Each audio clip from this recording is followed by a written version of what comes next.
Dear colleagues, good evening.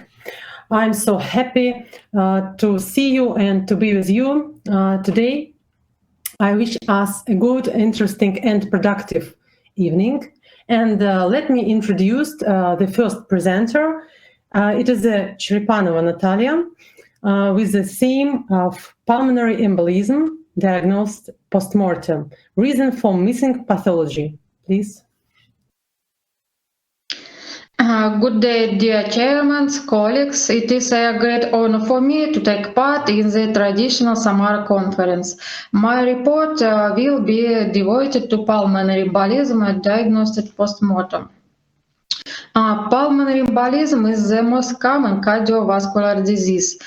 Mortality among patients without pathogenic therapy is very high, and it ranges from 2 to 7% with timely initial therapy.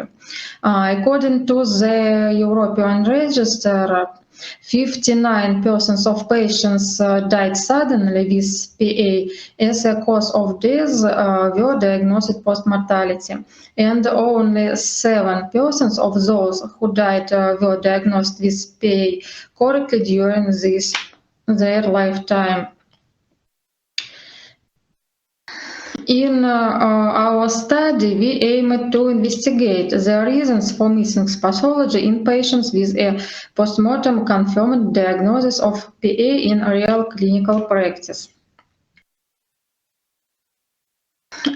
We performed the Russian multi-center prospective observational registry SIRENA. It was conducted on the basis of 20 hospitals in 50 Russian cities. Patients were included consistently during the year. Inclusion criteria are all patients hospitalized with a diagnosis of pulmonary embolism and pulmonary embolism diagnosis in hospital. There were patients older 18 years. The decision of the study is presented on this slide. 660 patients included in the study were divided into two groups.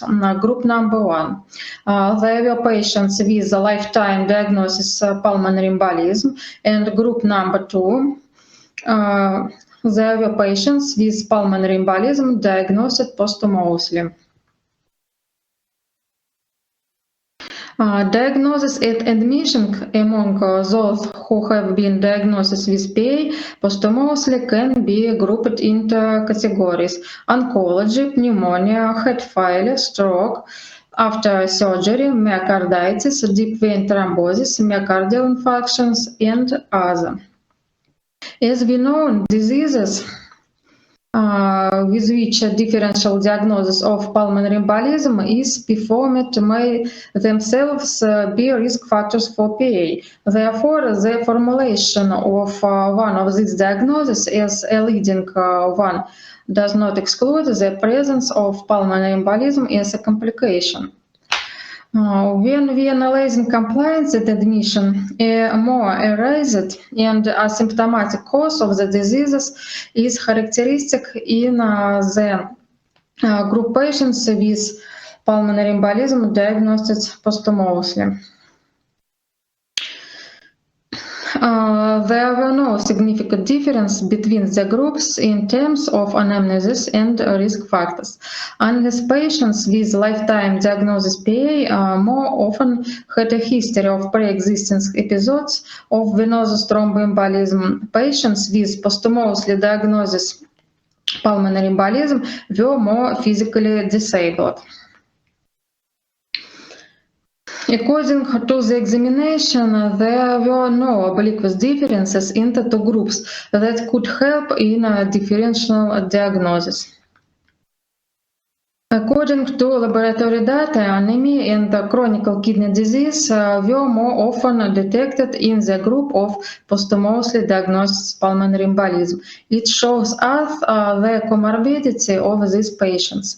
At the same time, their D-dimer was determined much less often, so there was no suspicion of pulmonary embolism during their lifetime. Imaging techniques were used less frequently in patients from the group of posthumously diagnosed PA. According to echocardiography, there is no dysfunction of the right ventricles in patients with post-mortem pulmonary embolism. So during their lifetimes, the doctor did not think about the diagnosis of pulmonary embolism in these patients. Anticoagulants were prescribed much less frequently in the post-mortem PA group than in patients with lifetime diagnosis PA. However, it is interesting something else. If anticoagulants are prescribed to a hospital patient, this does not mean that the course of the disease cannot be complicated by pulmonary embolism. According to the analysis of therapy, we see that posthumously PA is more severe patients requiring ventilation oxygen therapy. Pulmonary embolism was diagnosed postmortem in near 8% of patients in the register Sirena.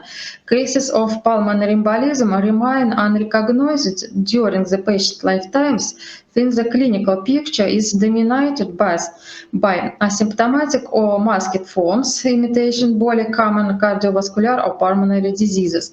It is necessary more through examination of patients with symptomatic similar to pulmonary embolism. It is better to suspect and exclude PA than not to remember about it and lose the patient. Thank you for your attention. Natalia, thank you for your presentation. Can I ask you one question? Please remember us which the reason of death in patients with pulmonary embolism post-mortem. Pulmonary embolism, the most frequent reason. Which it was? Thank you for your questions. The most reason cause of death in these patients are oncology and pneumonia. And what is your opinion? Why doctors doesn't think about this diagnosis in this group of patients? In this case, because I think because the pulmonary embolism may be risk factors for pneumonia and oncology may be risk factors for pulmonary embolism, and oncology and pneumonia have same the clinical pictures as a pulmonary embolism. Thank you. And please, the last questions from me. What do you think about the groups? These two groups was comparable in statistic. What do you think about it? It is 650. I don't know. No.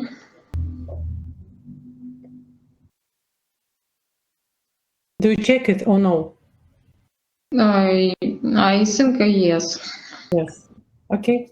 Thank you very much. And maybe some want to ask questions. Maybe some in chat want to ask some questions. You can put your questions in chat and let us to go. And the next presenter, it will be Lapina Irina Nikolaevna. Let me introduce. And the theme it will be new approaches in risk stratification of 1 year mortality in patients with pulmonary arterial hypertension. Please. Dear colleagues, good day and good evening. I would like to be very grateful to be here with you. Unfortunately, not offline, but today we meet here and want to discuss new approaches of our scientific work and the new ways of improve the quality of life of our patients. So I declare that for me it's nothing to declare, and I think that let's start. I would like to present the results about the pulmonary arterial hypertension and the specific assessment of risk of lethality in these patients with using new approaches, additional to the standard approaches which presented in guidelines. So the pulmonary arterial hypertension is a precapillary form of pulmonary hypertension, and it has a progressive character of disease and also an unfavorable prognosis in an absence of timely treatment administration. So now we understand that when the specific therapy was absent, only 50% of patients was survived after 3 years of observation. But then we can see then while the specific therapy was appeared is the results of the REVEAL registry, it's international registry, and we can see that it's not depend from the etiology of pulmonary hypertension, but also the level of the survival is not too high after the 3 and 5 years of observation of these patients after the diagnosis verification. And also it depends on the specific characteristics, and also it depends on the age of the time of verification diagnosis, and also on comorbidity status. We can see that patients with IPH, according to the REVEAL registry, has 1 year and 3 years and 5 years level of survival, such as 91, 74, and 65%. But then when we have patients with additional factors, such as the older age at the time of diagnosis verification, the complex comorbidity status, we can see that the lines of survival declined. So it's important to understand what kind of additional predictors of restratification of mortality can be added to the scales, which we can see already in our guidelines. It's American guidelines, it's European guidelines also. So additional to clinical status, additional to functional status, hemodynamic and imaging parameters, we can use some characteristics as demographic or comorbidity status. And in our research, we are trying to find in these patients how this specific changes in demographic status and in comorbidity status may influence on the patient prognosis and achievement of treatment goals. So we divide patients with idiopathic pulmonary arterial hypertension according to the sex. So it was 68 patients female and 20 male patients. And we can see that while we stratificate the risk of the death during 1 year, at the baseline, at the time of diagnosis verification, a lot of male patients were at the high risk of fatal events. And it's interesting that in the dynamic, it wasn't a significant difference between patients, between female and male patients, while we can see this significant difference at baseline. If we divided patients not only for the sex, but we've divided patients for the age at the time of diagnosis verification, also we can see that younger patients with IPH, which have the age at the time of diagnosis verification less than 50 years, they have significantly often the low risk of fatal events. So they achieve the treatment goals of PH patients after 1 year and 2 and 3 years of observation. If we compare these patients with older patients which have the age at the time of diagnosis verification more equal or more than 50 years. Then, when we trying to find this specific phenotype of comorbidity, which may influence on the disease progression, which may influence on the characteristics of achievement of treatment goals, we also found that patients naive, it's group 1, without any comorbidity beside of the PH, they have at baseline, such as in other groups, high risk of fatal events very often, but in the dynamics after the specific therapy was administered, we can find that high risk of fatal events was observed significantly rare in patients without any comorbidity. If we compare it with patients with obesity or with patients with obesity, arterial hypertension, and additional metabolic disorders such as diabetes mellitus. Then, beside the demographic and comorbidity status, we trying to find additional specific parameters of heart remodeling, of myocardial remodeling with biomarkers, which also may have valuable influence on achievement on treatment goals. We decide that with the most valuable parameter which predict the achievement of treatment goals, which already known in the tables of risk stratification, is the cardiac index, and the level of the value of cardiac index equal or more to 2.5. And so this parameter was like efficacy of treatment when the patients achieve this value of cardiac index. And then we understand that when we assess the predictors of specific therapy efficacy in precapillary pulmonary hypertension patients, we understand that the most valuable parameters were the right ventricular and diastolic volume, also as systolic volume, the pulmonary vascular resistance, but also we know it by the high parameters of hemodynamic by right heart cath, and the dynamic of the level of N-terminal probrain natriuretic peptide since the time of diagnosis verification to the 1 year observation.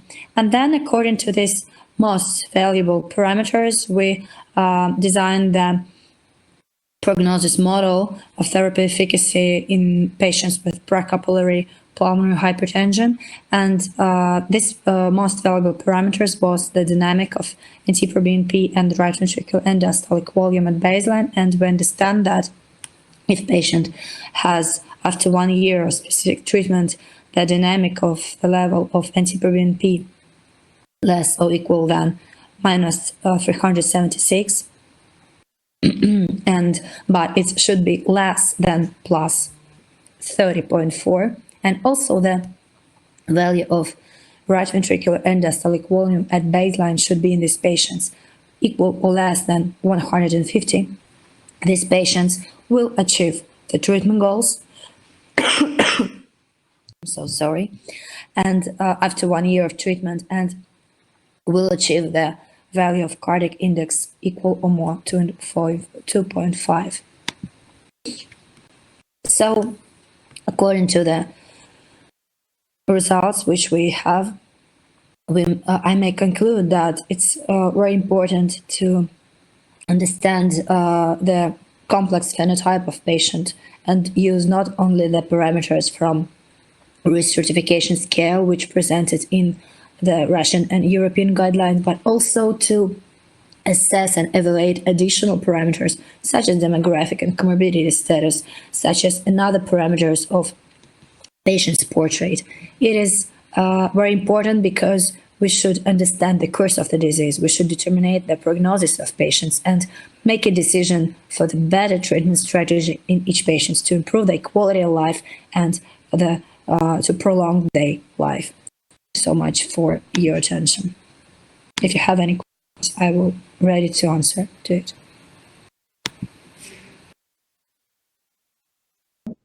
Irina Nikolaevna, I'm so pleasure to see this presentation. It's very interesting. And can I ask one question?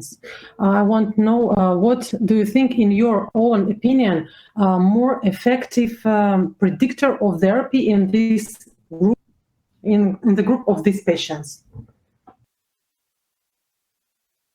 Thank you so much. Maria Antonina, I think that this predictor, it's the hemodynamic status, but it's very difficult to assess hemodynamic in every patient because there are some contraindications or there are some difficulties technical difficulties to do it. So it should be not only one. It should be, so if we don't talk about the hemodynamic, like cardiac index, we should talk about functional class plus right heart remodeling. And it depends of the clinic, it depends of the availability of biomarkers and etc. And maybe I don't understand something, but I want to ask, what predictors from new predictors is more? 1 second, please. Had a big potential. The potential is the right heart remodeling with using of 3D echo. It's the end-diastolic volumes of right ventricle and also its ejection fraction of right ventricle and the dynamic of NT-proBNP since the time of diagnosis verification to the dynamic while patient have the therapy.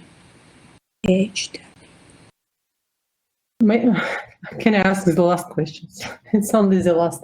I want to ask, in Russia, how often they use these new predictors in clinic, in routine practice? It is usable or no, it's only research practice?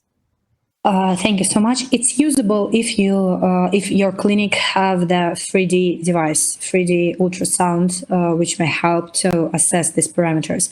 But it's not rare technique.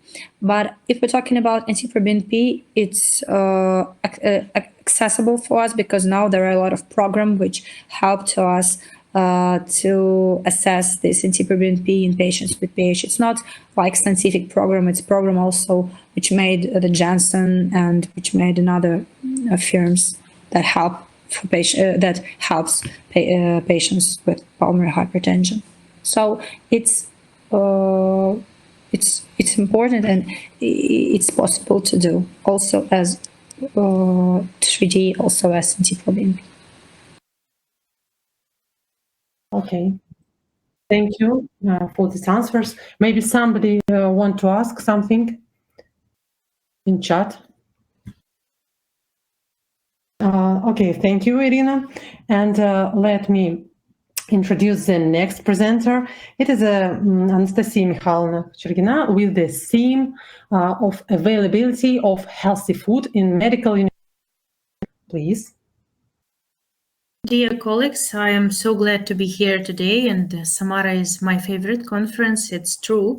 So this topic I have prepared and I present it firstly today in Samara. What's about expectation about health and nutrition? Why do we talk about it again and again? We still have new evidence-based data about the predictive role of healthy nutrition for cardiovascular disease prevention. And if you look at the chart, you can see that the percentage of risk decline is much better than even the most expensive medication. So it means that nutrition is a very useful instrument for cardiovascular disease prevention.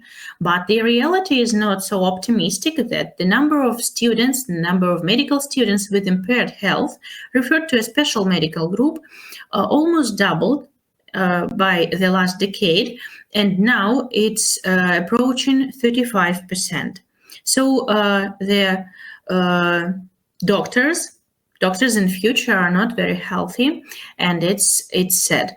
The prevalence of eating disorders increases from first to the second course. And among the main factors of the formation of healthy diet, researchers pay attention to nutrition information field and healthy food availability in markets and canteens. the importance of nutrition was also marked in the newest guidelines on cardiovascular prevention in clinical practice, and I want to pay your attention on some points. They are: adapt more plant and less animal-based food pattern, restricting of fatty acids and salt, equal 200 grams of fruit per day and 200 grams of vegetables, less red meat, and less or just avoid sugar-sweetened beverages such as Coca-Cola and something like that.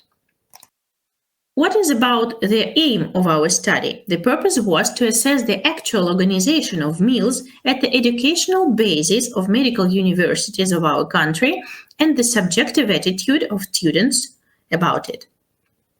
How did we collect the data? We made an assessment of assortment in students' catering places in canteens and buffets with a checklist based on the standardized nutrition environment measures survey. This survey makes possible to assess the availability of healthy food in canteens, and study coordinators made visits to the canteen and fixed this data. Students fulfilled their anonymous survey via Google form, and then after that we systematized this data. This is how the checklist names looked like. We were interested about opening hours and the time the canteen closes. You know that the working day of a student can start at 7 a.m. and can end lately. So it is good to have a canteen open to have a meal during their working day. We also collected information about availability to warm up your food and availability of fresh fruit, vegetables, and some fermented milk product without added sugar. The geography of this project is the point I am very proud of. Totally 11 centers in 10 different cities, 2 medical universities in Novosibirsk, and the total amount of participants till the end of October was 2,147. Their survey for students contains 3 groups of different questions. The blue area is about organization of meals, about organization of canteens, and about its availability, about the queues, the time which you should spend to have meals. The green area is about the food, what the food is, how healthy is it, how is it according to students' taste, and the red area is about respondents' health. Totally enrolled students were in the average age of 21, and they were equally distributed by the courses, and I think it's a good result. What's about the organization of food places? Is it possible to reheat your own food? Mostly 65% students said yes. Yes, they have a microwave oven and can reheat, can warm up their own food. Is there enough meal break time? And yes, said 55%. But if we put a question like, do you have to refuse the idea of taking food due to a long queue? 90% said yes. 90% of students sometimes refuse to eat because they don't have enough time. The question, does it ever happen that you have to give up the idea of eating due to the lack of healthy food in the range of the canteen? 40% refuse to eat because they don't see healthy food, they just see snacks, they just see fast food and all the products presented on this chart. What's about the assortment of fresh vegetables and fruit? Yes, said 40%. They sometimes see fresh fruit in the canteen. When the study coordinators visited the canteens, we also see fruit. Myself, I made a visit and I saw an orange. As for me, it's not convenient when you're a student, you are in a totally white clothes and to up the orange, it is not convenient. Also, sometimes study coordinators see bananas or apples, but they were so unpleasant, so they were in a really bad quality and in a really high price. So the students are not attracted by this fruit and don't buy and don't eat them. Are there dairy products without added sugar? No, said 70%. I don't understand why it is impossible to serve unsugared dairy products, but it's true. It is really hard to find. What's about the implement of principle of healthy plate? Do you know the Harvard principle of healthy plate?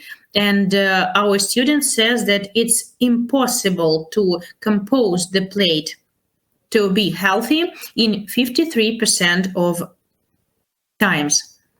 What's about the features of quality of composition of the dishes in the canteen?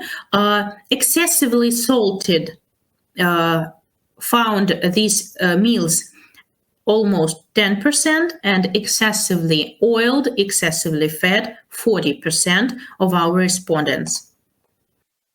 What's about their health? 15% of students told that they have excessive body mass, or they are overweight, or they have obesity, and almost 30% told that they have a special gastrointestinal condition which requires to follow a diet. What's about the end of my speech? I want to pay your attention to one of the newest project, one of the newest trial. It have a look at enrolled 2 million people, and the authors also provided an open access online risk calculator, which can help you to assess your individual risk of obesity in 10 years. And the most important result of this trial is that the cumulative risk of weight gain in 10 years follow-up is significantly higher in young adults, not in aged adults, but in young adults. So that means we have to pay more attention about young adults' nutrition, mostly about students. I want to say my gratitude to all study coordinators, and I also want to say that this speech couldn't have place without their help. They were involved in this project and made the time of discharge statistically. I'm sorry, that's some voice. So I want to thank them. And also, if you are interested to participate in this study, if you are impressed of my speech, contact me. I will close this survey at the end of the November. So your institute, your city can join this huge project, and it will be a really good result. Thank you for your attention. Anastasia Mikhailovna, thank you for your interesting and really impressive report. But unfortunately, we haven't a lot of time to ask questions. If we could, we will do it in the end. And dear colleagues, please take reglement. It's about 6-7 minutes for your wishes for you. And please let me introduce the next presenter. It is Kudzoeva Zalina. Oh no. Let me know, Zalina, are you here? Okay. Let me introduce other presenters, the next presenter. Zalina? Okay, Kudzoeva Zalina, the theme of report is ischemia trial, main results and perspective, experience of Russian sites. Thank you.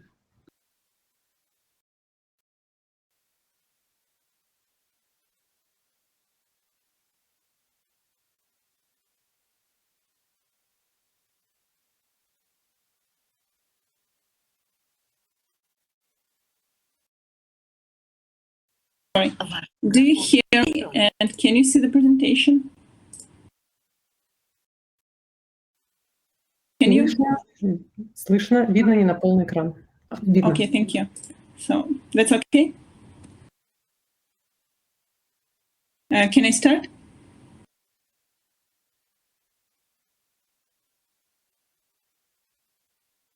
I'm sorry. I can start.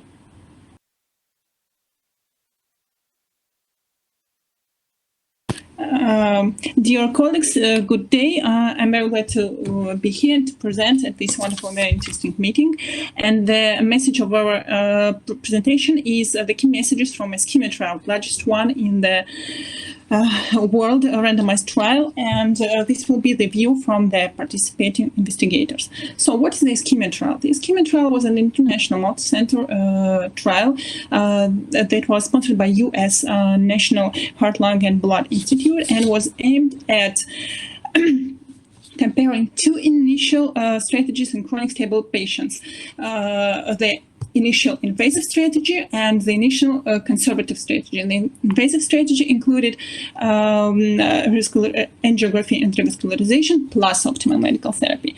So, however, despite the increasing number of revascularization procedures in the world, the potential benefit of coronary angiography and revascularization in chronic stable patients remained controversial. So that is why this study, Ischemic trial study, was designed to determine the best initial management strategy for patients with stable ischemic heart disease. And what was the evidence that early revascularization improves prognosis in this group of patients? What's the Ischemic trial needed? Yes, the clear answer is, of course, yes. Previous trials were also aimed at comparing conservative and invasive strategies for stable patients. But there were some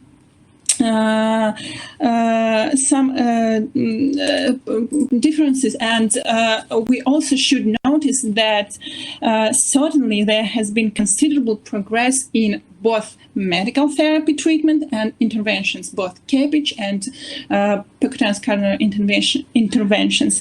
And that is why somehow making the results of the trials conducted before that progression in that kind of treatment, of course, the results of previous trials would not be so good in clinical practice. And the gap is the high-risk group of stable ischemic heart disease patients in whom revascularization improves death, myocardial infarction in the era of modern medical therapy.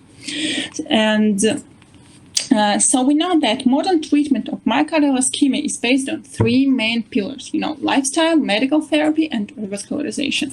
So the ischemia trial design. The ischemia included and enrolled patients, only stable patients with moderate or severe ischemia on a qualifying stress test, and that was the first stage of enrollment. After that third stage, patients with moderate to severe ischemia were referred to a blinded coronary CT angiography just to exclude two things, just to exclude highly risk patients, patients with left main stenosis significant, and just to exclude patients with non-obstructive disease, because these groups of patients were non-eligible for ischemia enrollment criteria. And after that, patients were randomized into two groups. As I said, invasive strategy plus optimal medical therapy and lifestyle modification, and alone optimal medical therapy and lifestyle modification. It should be noticed here that patients who had known coronary angiography before the enrollment, before the stress test presenting, and if, for example, patients had known angiography, for example, they had invasive coronary angiography in 6 months before randomization, the coronary CT angiography was allowed not to be performed on them, and that patients were also allowed to be randomized without any coronary CT angiography, because in that patients we knew that there were inclusion criteria and they did not have any significant left main stenosis, and they had other stenosis in other arteries, and they could be preferred for revascularization. So by the end of January 18 year, there were 5 1,179 patients randomized in this main trial from 3,020 sites from 37 countries all over the world. And in Russian Federation, 4 centers were also the part of the ischemia trial. They were centers from Novosibirsk, Michalkin National Medical Research Center, Bakalov Center from Moscow, and 2 centers from St. Petersburg, Western State Medical University, and Federal Almazov Northwestern Medical Research Center. And 2 centers from Novosibirsk and from Moscow randomized more than 100 patients into the trial, and they were in the top main trial randomizers. All participant hospitals in this trial were required to demonstrate both experience in percutaneous coronary interventions, in surgical treatment, and of course in stress assessment, and have a very good training, trained physicians. And all the way of ischemic trial was controlled by the study coordinator of Russia, and in Russia that there was Professor Olga Bakera, the study coordinator in all Russian sites, and also the study flow in each site was controlled by principal investigator, of course. You of course well know that primary outcome of the ischemic trial was a composite outcome of the main acute cardiovascular events. They include cardiovascular death, myocardial infarction, and hospitalization for unstable angina or heart failure or cardiac arrest. And the mean follow-up was about 3 years. And very, very important for this trial, that was very interesting to participate in this trial because all primary endpoint events here in this trial had strong definitions, and all physicians before starting to enroll patients and before starting to randomize patients, they were all trained of how to define all of these endpoints that you see in this slide. And as I said, about 8,000 patients were enrolled, but about 5,000 patients were randomized. And from excluded patients, a lot of patients, about 1,300 patients, were excluded because they did not meet eligibility criteria on qualifying stress test. They did not have moderate or severe ischemia. Why that was so? Because all the images from the first stage of enrollment from stress test imaging were sent into the central nuclear core lab verification. And as I said, a lot of patients were excluded and they were screen failed. Most of the stress test modality were nuclear perfusion, echocardiography, and magnetic resonance. And the rest were exercise tolerance tests. In Bakalov Center, for example, we mostly performed a nuclear perfusion via spectrum and PET as on the first stage of enrollment, and about 30% of patients and of images that were sent to central nuclear core lab verification, they were specified as mild ischemia or non-ischemia. The second stage, coronary CT angiography. For example, in Russia, most of the patients had previously done coronary angiography. In Russia, the situation is a little bit changed. Patients do perform coronary angiography if they have angina, and then they can be performed with a stress test. So, coronary CT angiography, prior invasive coronary angiography, was done in this trial to identify non-obstructive or significant left main stenosis. What is important for this trial? The design of this trial emphasized the use of careful core laboratory validation of ischemia, and as I said, it was very well controlled from the central laboratory. And non-invasive coronary CT angiography was proved to be effective and may become maybe a good strategy for the selection of patients for invasive coronary angiography. What about the results of the trial? You all well know the results of the trial. We will not say a lot here, but what I wanted to mention that also all participating sites had strong recommendation regarding the optimal revascularization procedures. So, for example, the use of guide wires, the use of fractional flow reserve, the use of third-generation drug-eluting stents, of course, complete revascularization for both surgical and endovascular procedures. And decisions regarding surgical or percutaneous revascularization were made for each patient individually according to coronary anatomy and heart team discussion. We did not send any angiograms. If we performed angiograms previously to the enrollment, we did not send angiograms to the core lab. The decision was made at the site. And in the result, it was interesting that the groups were similar on the severity of ischemia between invasive and conservative group strategies. From invasive group, about all patients received stents and a lot of them second generation stents. So the sites just tried to achieve all that revascularization goals. And what I also wanted to mention that patients from conservative group also, of course, received invasive angiography and then revascularization, but for protocol, it was allowed if the patients had refractory angina, only in that way. But as we see in the results of the trial in 5 years, of 28 patients, you see, from conservative group therapy who received coronary angiography and revascularization, about 8% received it with non-protocol because of maybe patient decision or physician decision.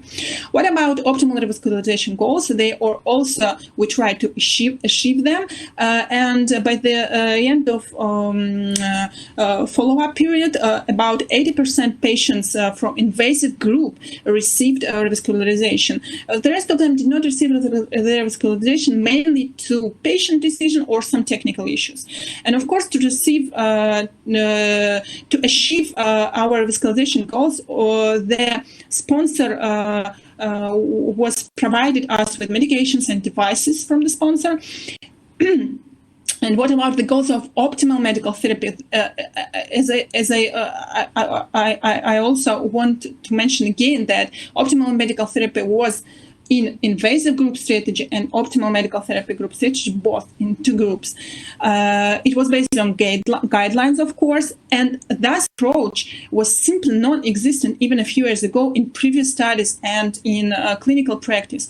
You all well know behavioral risk factor goals, including smoking, saturated fat, physical activity, and etc., and physiologic risk factor goals. And in this study, because of a very big attention was given to achieve optimal medical therapy and lifestyle modification goals, we see in the results that the control of risk factors and the use of secondary prevention medication increased throughout the follow-up period to levels higher than in the previously contemporary register. And very important, there is no difference between two groups, invasive and conservative, because all that goals were in both groups. So that was achieved, that good results was achieved because, as I said previously, optimal medical therapy was monitored at each visit, at each site, and included endpoint assessment, EKG, a lot of questionnaires, current medical status, lab results.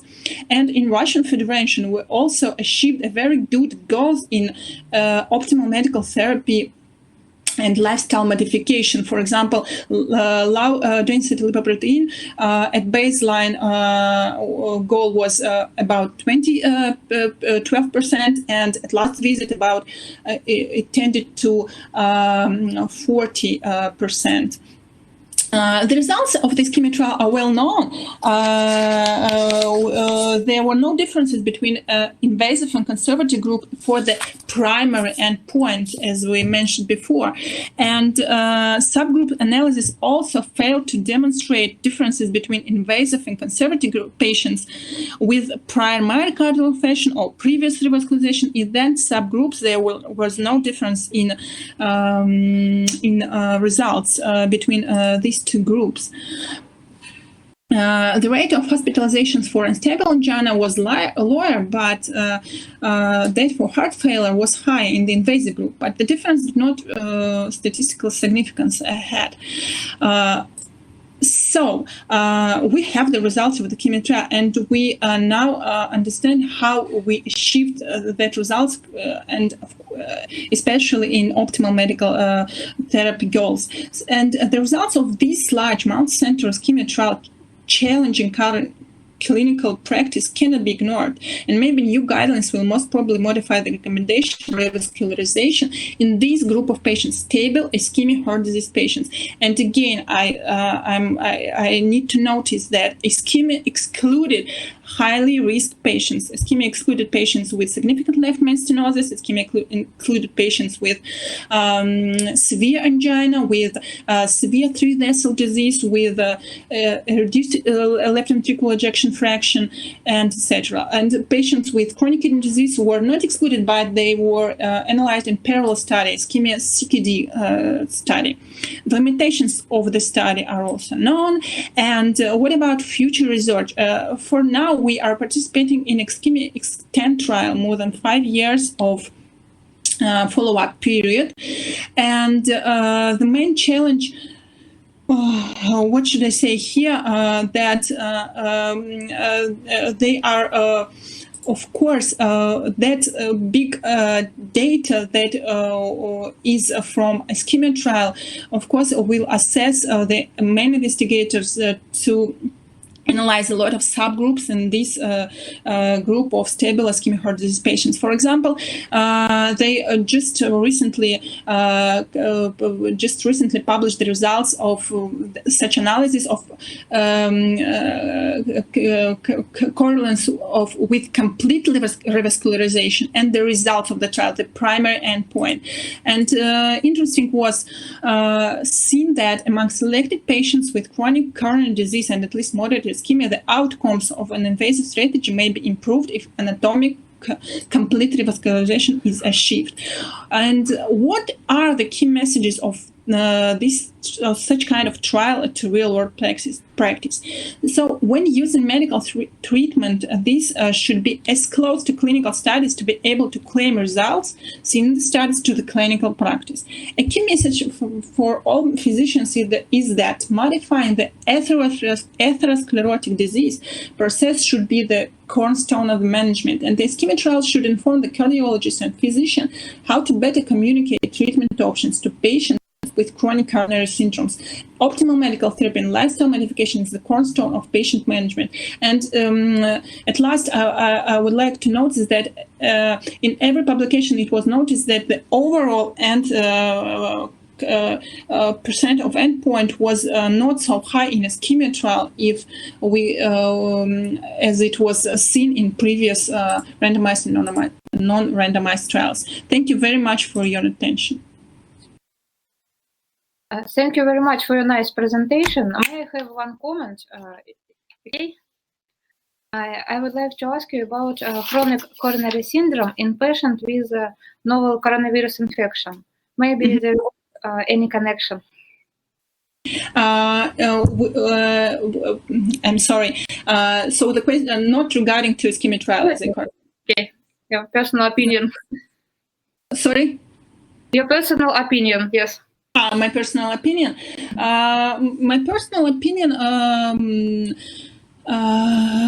Of course, I can say only some information from my real clinical practice. For example, we did not manage patients with novel coronavirus infection in our clinic because we just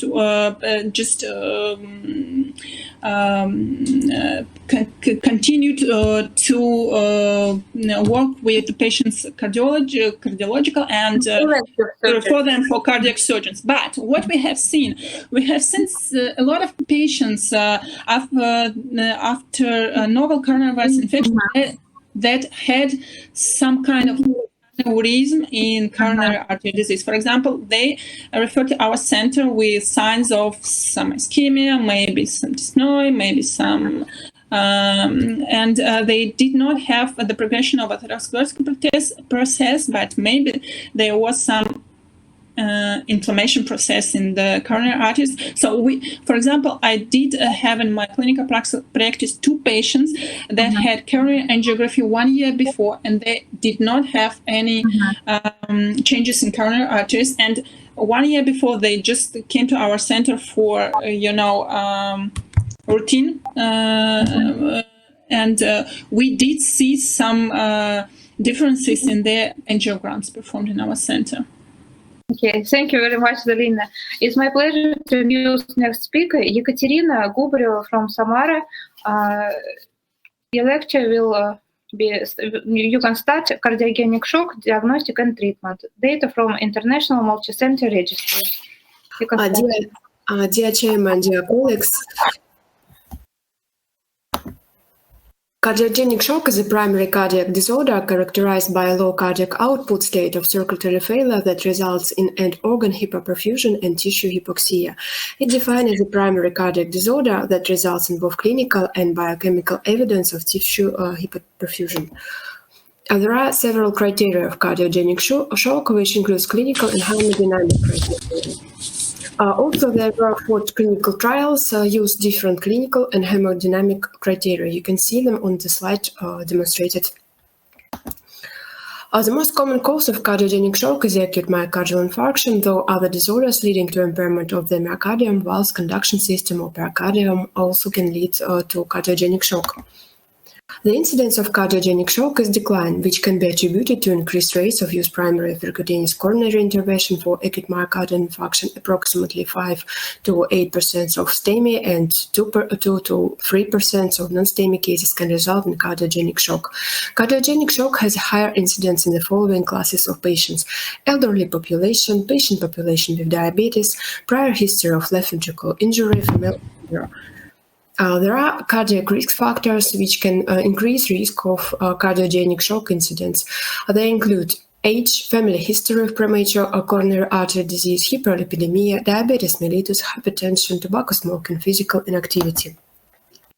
The main problem in pathophysiology of cardiogenic shock is decrease in cardiac output, which leads to multi-organ dysfunction and, in the end, to death. In the setting of coronary shock, classic acute coronary syndrome symptoms and signs are combined with altered mental status, hypotension, arrhythmia, diminished pulses, dyspnea, peripheral edema, jugular venous distension, and orthopnea. There are 3 groups of clinical findings, 2 of them suggestive exact chamber failure, right heart failure, and left heart failure, and the 3rd group is for shared findings. We can evaluate cardiogenic shock by blood analysis and instrumental diagnostics. Cardiogenic shock is emergency requiring intermediate resuscitative therapy before the irreversible damage of vital organs. Rapid diagnosis with prompt initiation of pharmacological therapy to maintain blood pressure and to maintain respiratory support along with reversal of underlying cause plays a vital role in the prognosis of patients with cardiogenic shock. Early restoration of coronary blood is the most important intervention and is the standard therapy for patients with cardiogenic shock due to myocardial infarction. We can divide 4 steps for treatment or management of cardiogenic shock: medical procedures, PCI or CABG, and mechanical circulatory support devices. The goal of cardiogenic shock medical management is to restore cardiac output and prevent irreversible end organ damage rapidly, but the optimal choice of vasoactive agent in cardiogenic shock is unclear. We can use norepinephrine, dobutamine, amylrinone, saline or lactated Ringer solution, fibrinolytic therapy, aspirin, heparin, furosemide, and therapeutic hypothermia. Also, we can use some procedures which include central line placement, arterial line placement, and mechanical ventilation.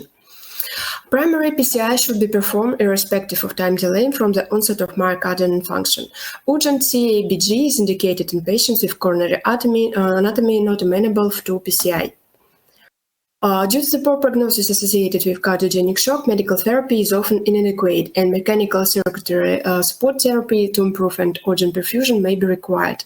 An experienced interprofessional team should evaluate MCS, such as percutaneous circulatory assist devices, intra-aortic balloon pumps, extracorporeal membrane oxygenation, ventricular assist device, and cardiac transplantation. But current management guidelines include intermediate transfer for PCI, consider open heart surgery if PCI is not available, start fibrinolytic therapy if PCI and open surgery are not available, do not start with beta blockers, may use an EABP to stabilize the patients, consider left ventricular assist device if there are no contraindications. Cardiogenic shock carries a poor prognosis and it's the leading cause of death in patients with acute myocardial infarction. Close to 80% of patients die despite optimal treatment. Complications associated with cardiogenic shock include dysrhythmias, cardiac arrest, renal failure, ventricular aneurysm, stroke, thromboembolism, and death. Concurrent evidence about cardiogenic shock characteristic, treatment, and outcome doesn't represent a global spectrum of patients and therefore limited. The aim of the study was to investigate regional differences in presentation characteristic, treatments, and outcomes of patients treated with all types of cardiogenic shock in a single calendar year on a multinational level. Methods of the study included consecutive patients from 19 tertiary care hospitals in 13 countries with cardiogenic shock who were treated between the 1st January and 31st December of the year 2018, and these patients were enrolled in this study. Cardiogenic shock, the only inclusion criteria, was defined at the discretion of the local investigator. The only exclusion criterion of the study was age below 18 years.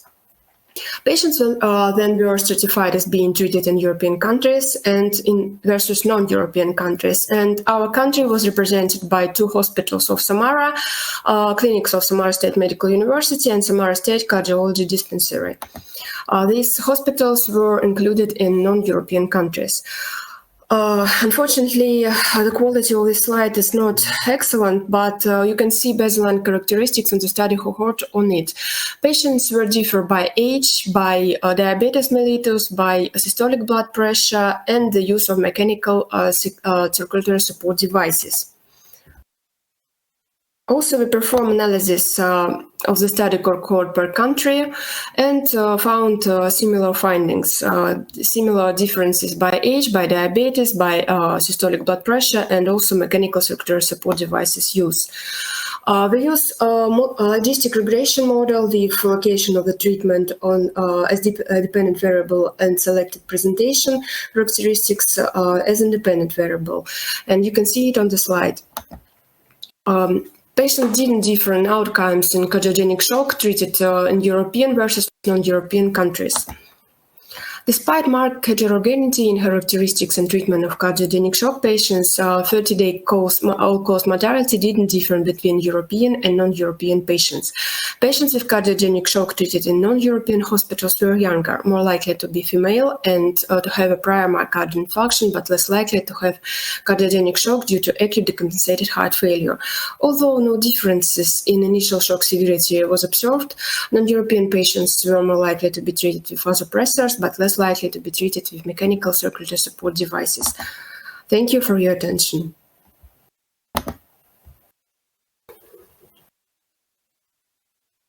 Thank you, Ekaterina, for nice presentation. Maybe anybody have comments, questions? May I have one question? Do you use ECMO in your cardio center in Samara? I'm not working in dispensary, I'm working in university hospital, and in our hospital we don't use ECMO because we don't have it. But I'm not sure about dispensary, so I can't answer on this question for you. Thank you very much.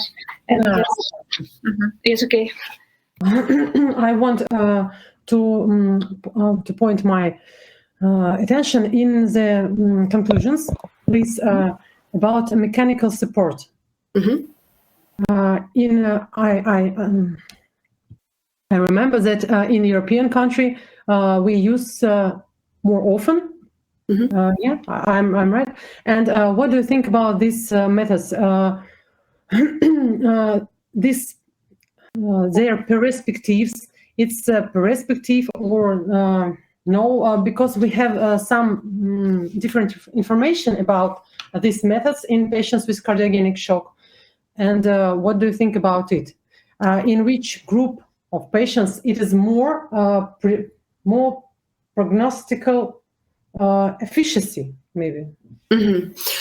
Dear Maria Anatolievna, speaking about our university hospital, we use these devices such as Impella, such as AABP in such group of patients. And sorry, I forgot to mention that most of these patients included in the registry were after acute coronary syndrome, most of them, and only a quarter of these patients had acute heart failure.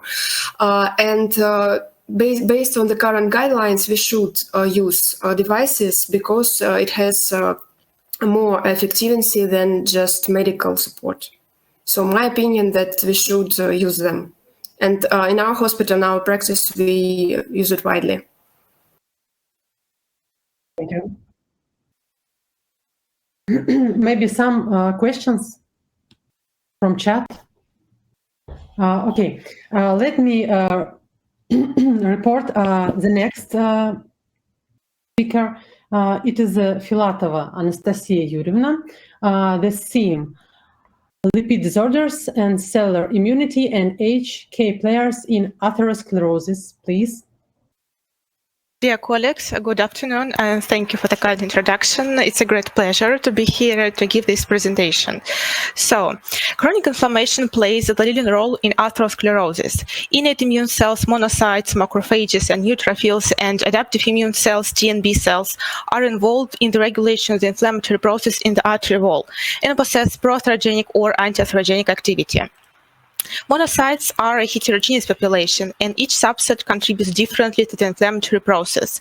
According to the phenotype and functional properties, monocytes are identified as classical, intermediate, and non-classical. A distinctive feature of classical monocytes is the high phagocytic activity. Non-classical monocytes patrol the vessel wall. Intermediate monocytes is considered to be the most atherogenic due to an increased ability to synthesize inflammatory cytokines. CD4 plus T cells are the main adaptive effector cells in atherosclerotic plaque. The helpers of the first type possess pro-atherogenic activity. The role of the helper 17 in atherosclerosis is controversial. Regulatory T cells exert anti-atherogenic activity by suppressing the proliferation of pro-inflammatory effector T cells. We performed the detailed leukocyte immunotyping in patients with coronary and carotid atherosclerosis, including surface antigen staining and intracellular antigen analysis and mononuclear leukocytes. Lymphocyte and monocyte subpopulations were evaluated by direct immunofluorescence and flow cytometry.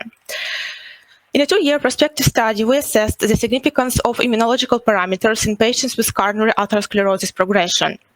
The content of interleukin-10 producing CD4 plus T cells in blood was lower at baseline in patients with coronary atherosclerosis progression and associated with the progression of coronary atherosclerosis.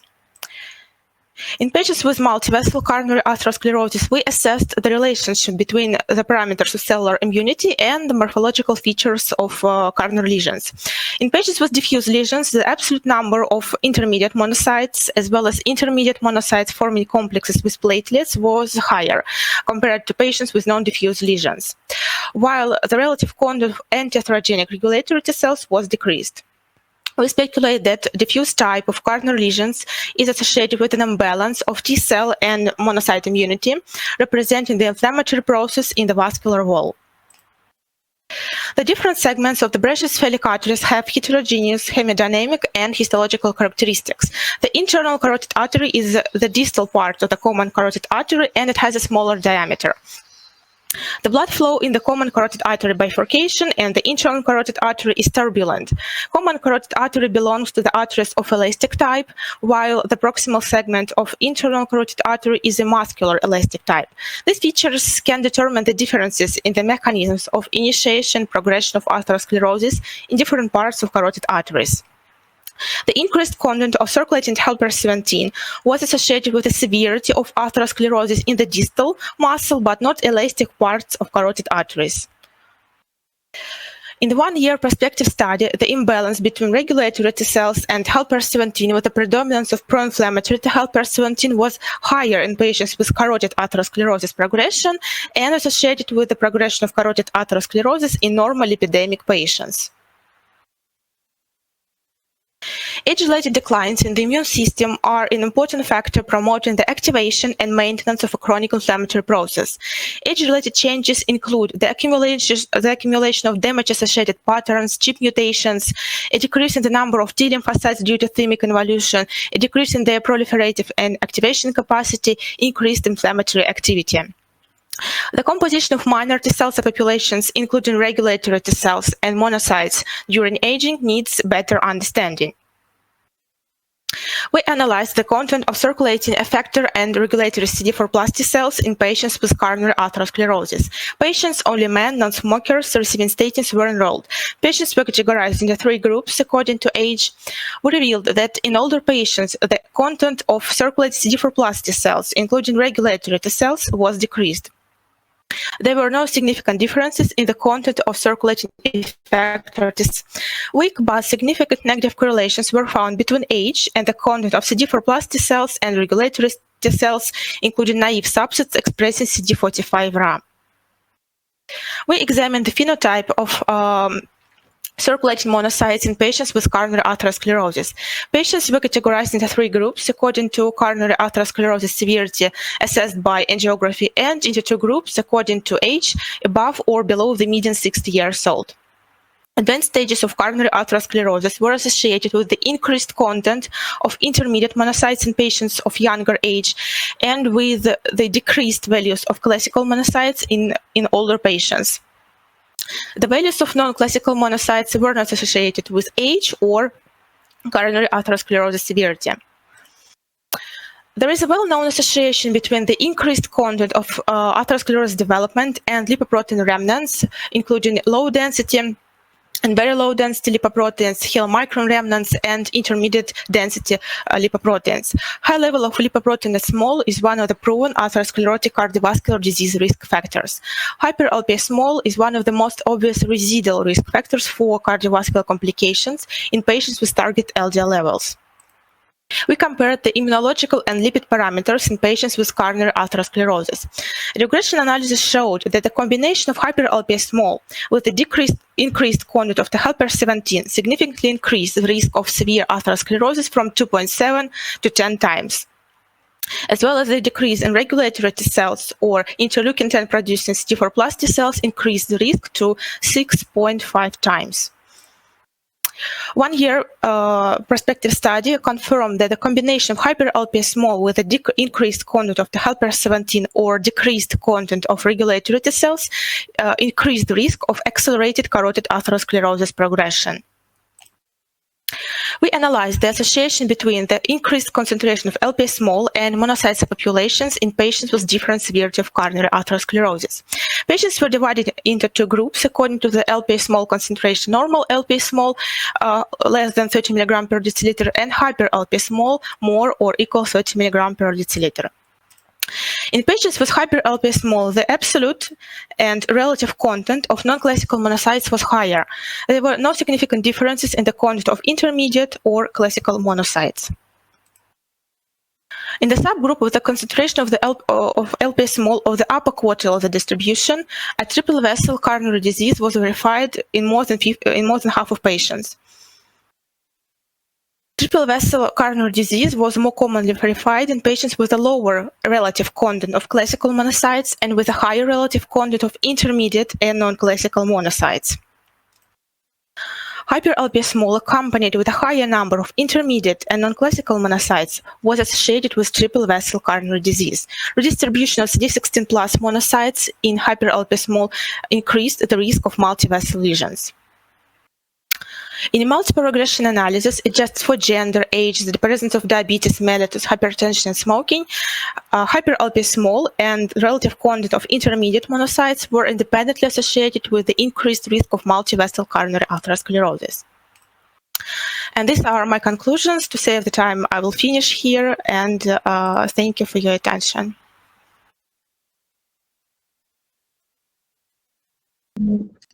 Dear Anastasia, thank you for your presentation. And I want to ask some questions, please. I want to ask in which, where you assess the monocytes? In which tissues or maybe liquids? Where? we assessed lymphocyte and monocyte population. They were assessed in peripheral blood of patients. Have you planned to assess these cells in tissue, maybe? No? No, these studies were conducted earlier, actually, and we don't work with such material. We predominantly work with patients' blood, and we analyze the parameters of cellular immunity in the blood in patients with different conditions. No, we don't work with tissue material, but these such data, they exist, they are published, there are many of them. So we don't work with it. And can I ask the last question, my question? And what is the role, your own role in this investigation? Actually, yeah, it's a big group of contributors in all this work. But I'm working as a cardiologist, and I combine this work with experimental work in the laboratory. So I can manage the patients. I can also with my mentors and my other colleagues, we work with blood material. Yeah, we perform this immunotyping, analysis, and so on. Thank you. Thank you. Thank you for a nice presentation. I fully agree with Maria, my co-chair. It's really very nice problem, very interesting. Maybe we would have questions in the end of our session, and we will back. Sure. And we need to proceed to next presentation. Let me introduce Ivan Dvatsatov, doctor from Kemerovo, mitral angioplasty with biological semi-rigid ring. Please take a start.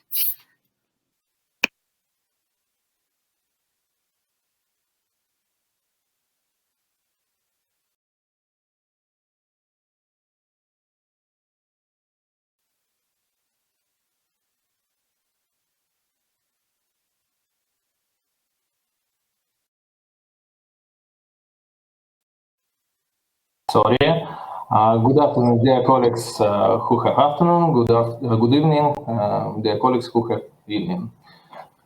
Can you see my presentation? Is everything okay?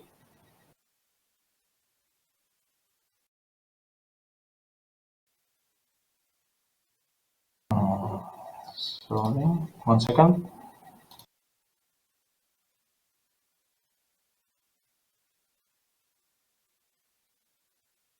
Can you see my presentation? Let's start. I'm going to present a report on mitral angioplasty with biological semi-rigid ring. Currently, mitral valve insufficiency is the most common valve defect. The prevalence of mitral regurgitation combined with mitral valve prolapse 2 to 6% in the population. Over the years, the prevalence of degenerative mitral valve malformation over rheumatic ones increases. Surgical treatment significantly improves the survival prognosis for these patients. With degenerative and secondary forms of valve insufficiency, the probability of preserving the valve is a high 90 to 100%. Up-to-date valve-proven technologies of mitral valve reconstruction have been developed. French correction, Allen-Carpentier, restrictions and resect, Perrier, and American correction, Lowry. Today, cardiac surgeons have a wide range of support rings for mitral valve plasty, differing in such key characteristics as stiffness, shape, manufacturing materials. Common unifying feature of most models in the use of synthetic materials as a cuff. However, the multitude of synthetic backup ring designs demonstrated that they are not preferred product, and according to studies on the slide, they are contraindicated for infecting the carditis because of the high risk of infection endocarditis recurrence, unlike semipericardial cuffs, which don't increase that risk. The scientists of research of complex problem, together with the specialist of NEACOR, developed a new biological support ring for mitral plasty ring. The framework is made of radiopaque unitinol with shape memory, covered with xenopericardium, stabilized epoxy compound with antithrombotic coating. Japanese colleagues showed the effectiveness of restoration of the physiological three-dimensional saddle-shaped mitral valve after annuloplasty with semi-rigid ring, Carpentier-Edwards Physio second ring, and rigid St. Jude Medical rigid saddle ring. Closed support rings, but with complete loss of valve morphometry dynamics in different phases of cardiac cycle.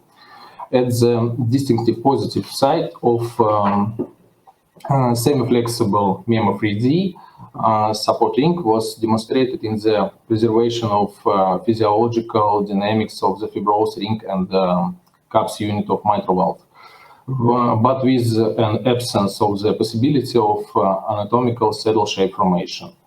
The Novosibirsk colleagues compared a semi-rigid closed support ring, D-ring, with the use of flexible health ring, C-flex, during dysplastic mitral insufficiency. Correction showed that the use of one or another type of support ring does not affect patient survival rate and functional class in the long-term follow-up period. We assume that the neo-ring support ring combines the advantages of St. Jude Medical rigid saddle ring and in the formation of anatomical mitral valve configuration as well as dynamic adaptation of fibrous mitral valve ring in different phases of the cardiac cycle, which flexible support ring have the flex mid-range. The analysis of immediate results of surgical treatment in 26 patients with dysplastic mitral insufficiency of type 1 and type 2 to classification Alan Carpentier, operated from March to September 2021. The clinical characteristic of the patient are shown in table 1. The mean age was 55 and the mean functional class of heart failure was 2. 6 patients were diagnosed with coronary artery heart disease. Coronarography showed no hemodynamically significantly coronary artery stenosis in all patients, which exclude the genesis of mitral insufficiency due to ischemic cardiomyopathy. After revision of the mitral valve leaflets and subvalve unit, the following reconstruction techniques we used hollow prosthesis, second-order translocation, and resection techniques, triangle and quadrangular, and combination of these techniques. In all cases, mitral valvoplasty was complete by implantation of a biological support ring. Radiofrequency biatrial ablation by MACE-4 technique for atrial fibrillation and correction of secondary tricuspid insufficiency against left heart disease were performed simultaneously with mitral valve surgery in 2 cases. The time of artificial circulation and aortic occlusion different depended on the volume of the surgical intervention. The size of implanted support rings are shown in the slide. All patients were transferred from the intensive care unit in the next day after surgery. The average number of days of hospitalization from surgery to discharge was 10. At the time of discharge, all patient was classified as functional class 1 heart failure. The slide presents echocardiography data before surgery and over the discharge. A statistically significant positive effect of the operating treatment and from decreased conclusive diastolic size and volume of the left ventricle and reduced volume of the left atrium was revealed. revealed. There was no regurgitation in all patients. The mean transmantle gradient was 4 millimeters mercury pressure. The stroke, myocardial infarction, cardiac complication, bleeding, regurgitation or plasty failure, recurring reoperation, infection endocarditis after intervention were not observed in any cases. In 2 cases, a permanent pacemaker was implanted due to the initial syndrome of weak sinus node. By the moment of discharge for the clinic, all patients had significantly decreased circulatory insufficiency and decreased tolerance to physical activity. All patients were classified as class 1 heart failure. We start using a new echocardiography technique for our center, blood speckle imaging. This slide shows in intracardiac flow or healthy heart for comparison with subsequent videos. The video on the left shows the BCI of patient with barrel disease with VC anterior and posterior flat prolapse, total regurgitation at the mitral valve. To the video on the right shows the same patient who underwent surgical treatment in the volume of quadrangular resection of the posterior left flat, translocation of the second order HODs to the edges of the anterior and posterior left flat prolapse. Mitral valve annuloplasty with a biological support ring. We can see a positive effect of surgical treatment in the form of absence of regurgitation, restoration of intracardiac hemodynamics close to a healthy heart. This slide shows what the biological support ring looks like after implantation. The conclusion, the use new biological support ring for mitral valve annuloplasty showed good clinical and hemodynamic results. It is planned to expand, to study and compare with this ring with those already available on the market. Thank you for your attention. Do you have any questions? Thank you very much for a nice presentation. It's really a very nice example. And I know in your research institute, you develop new bioprotheses. It's really great. So it's really a very nice work. Maybe you can answer for one question. Is it possible to perform simultaneously mitral annuloplasty, biological support ring, and MACE procedure in atrial fibrillation? Maybe any modifications of MACE, cryo MACE, no, maybe if you have such experience, or maybe if it is possible or not. In atrial fibrillation, maybe refractory to medical treatment.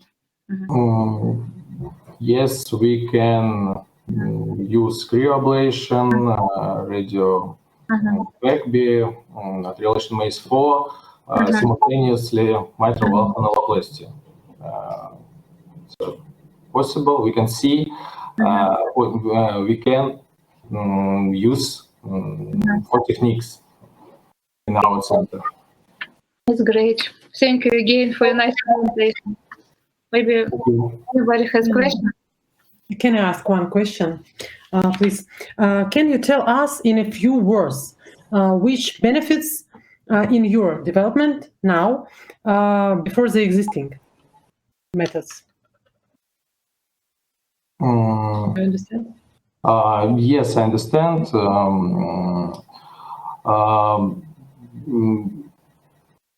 Which use biological support ring in mitral valve annuloplasty.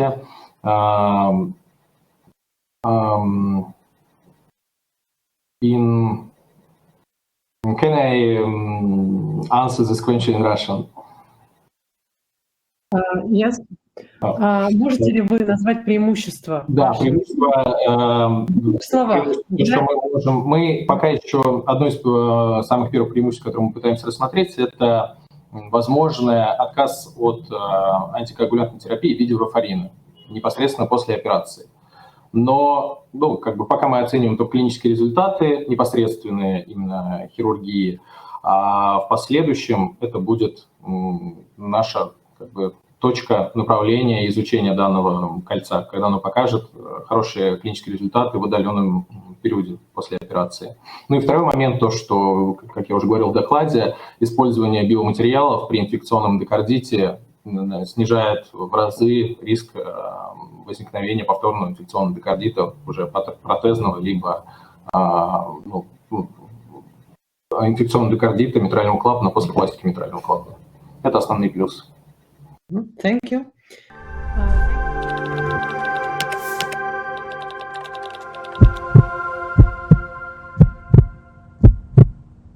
Presentation.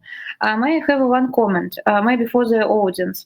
When we use CCM device, we choose patients with narrow QRS complex. So it's not CRT therapy, Yes. it's narrow QRS and signs of heart failure. Clinical significance, decompensated heart failure. I have one question. What was the background of patients? Etiology of heart failure? Ischemic patients, non-ischemic patients, maybe dilated cardiomyopathy? And does it influence on prognosis? Thank you for your question. Our patients have ischemic etiological of chronic heart failure and non-ischemic. In etiology, our patients not different. So there were responders among ischemic group and equally in non-ischemic group. Yes, yes. Thank you. Thank you. Thank you. Thank you for your interesting report. And can I ask some questions? I want to ask you in which resources you find the average value for ST2, in which guidelines, and in which it was. Thank you for your question. Now, in American guidelines, SST2,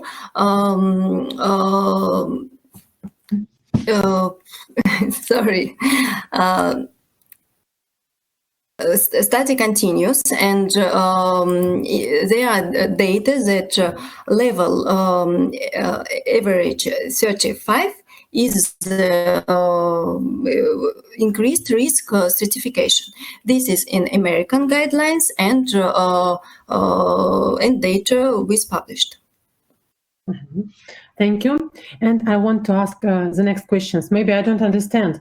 What do you think? The combination of these markers had a good, nice prognosis, or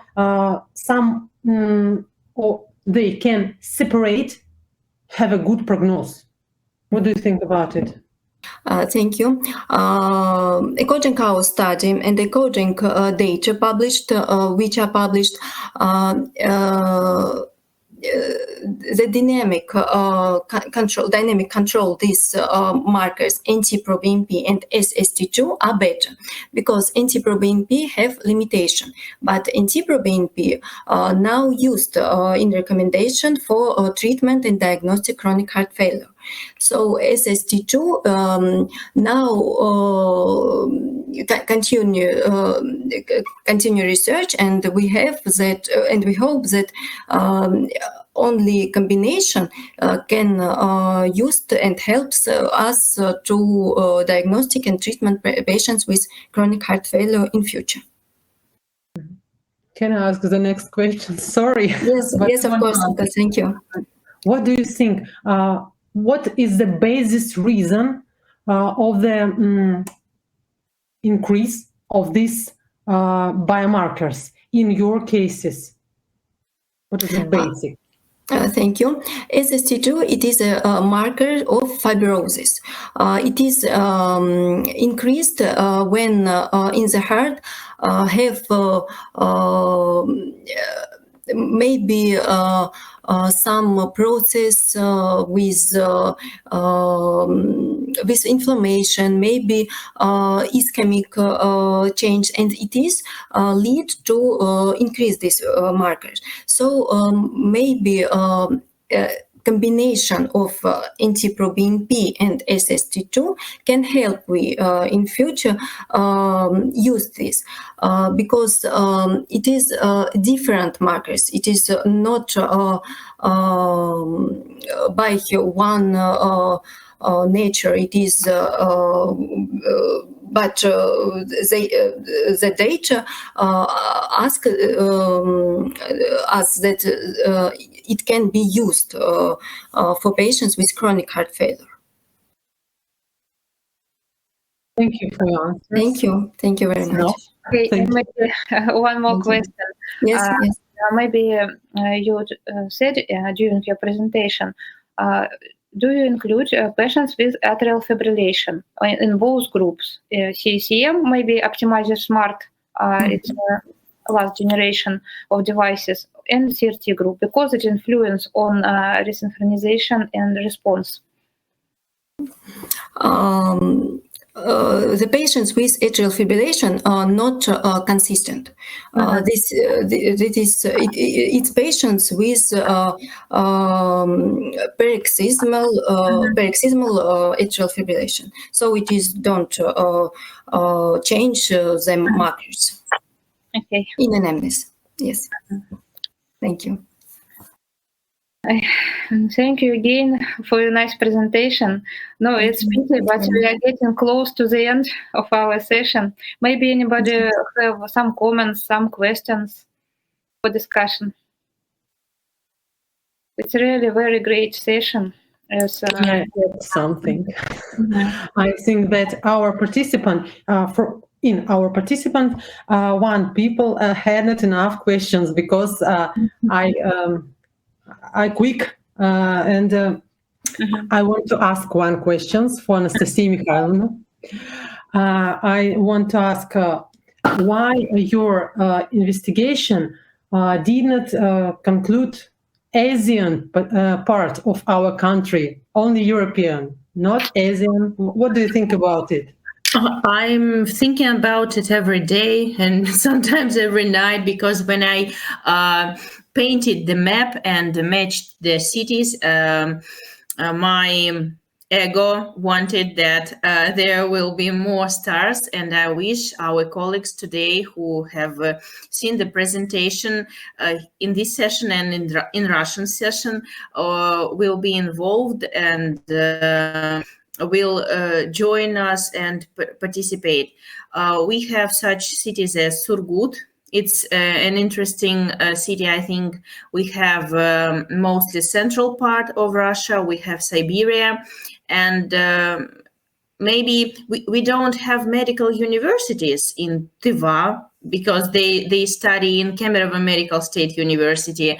But if you know somebody at that part, just give me, I will contact them and or tell about us. But despite of the lack of cities, I think the result won't change because the situation is common. It's very common. It's not optimistic now, but I wish we will change something for the better future. Can I ask the next questions? It will be the last questions. I want to ask, what is the practice results are you plan to have in the future? Frankly speaking, I want to get some courage to go to our university leader and propose something something measures which can make a situation better. It's about unsugared milk and dairy products in canteens. It's about less salt and less oil in the beverages which are served. And it's also about a lack of snacks, chips, and something like junk food in the buffet and canteens. And also, I think that if we compose the dishes, if we compose a combo meal using the healthy plate principle, we can avoid long queues. So the time when we spend in the canteen, it also is when we choose meal. we choose meat, we choose vegetables, and we choose grains. If we have just maybe 3-4 variants, dinner 1, dinner 2, and it's a healthy plate, you can just buy and it will be faster, much more faster. Thank you for the answers. I want to say for all participants, thank you for your participation in this meeting. Your presentation was very interesting, amazing, really diverse, and it is a big pleasure for me to be here.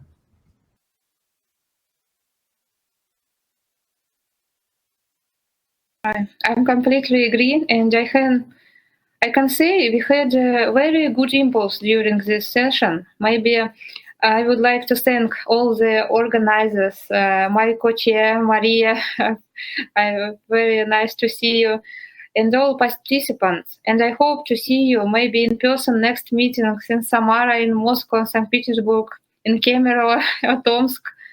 So it's really a very nice session. It was great, I think. We don't have enough of time. Maybe we have to close very soon. Do you have any comments from other participants? Okay. I would like to thank you again, and I hope you stay safe.